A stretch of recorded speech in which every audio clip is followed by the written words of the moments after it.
দাদা একটু বল ছোটোখাটো করে হাজারদুয়ারিটার ভেতরে কী কী ছিল। প্রথমে ঢুকে আমরা তরোয়ার এসব দেখলাম, বা লোহার যেসব অস্ত্রপাস্ত্র দেখলাম, তারপরে পিস্তল দেখলাম, তারপরে হাতির দাঁতের অনেক কিছু দেখলাম, তারপরে যেগুলো ইউজ করতো হচ্ছে রাজা আমাদের নবাব, পোশাক দেখলাম, তারপরে ডাইনিং টেবিল দেখলাম। আর হাতির দাঁতের অনেক অনেক জিনিস কিছু আছে, আছে। বেশ ভালো লাগলো। তারপরে বাস দেখলাম, কুমির দেখলাম, এই মোটা বাস কোনদিন অন্য কোথাও নেই, আমি দেখিনি কখনো।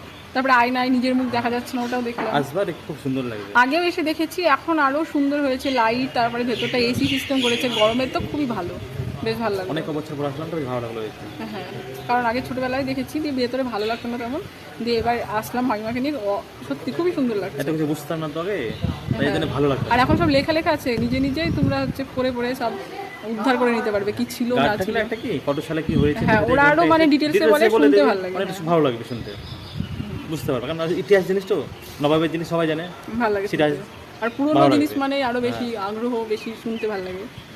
কিন্তু আসলে মনে ভরে যাবে। হ্যাঁ, খুব ভালো লাগে পুরোনো জিনিস, আর ঠান্ডা জায়গা, গরমের সময় আছে, এখন খুব গরম কিন্তু। হ্যাঁ, ভেতরে এসি সিস্টেম করেছে, বেশ ভালো করেছে। এসি আছে প্লাস যেখানে এসি নেই সেখানেও খুব হ্যাঁ, ঠান্ডা, পাখা আছে, এমনি খুব ভালো লাগছে। ঠান্ডা বেশ ভালো লাগবে।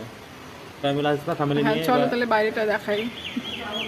ভেতরে কিছু দেখানোর নাই, দেখানো যাবে না, ক্যামেরা অ্যালাউ নাই। যতই হোক তো চলো।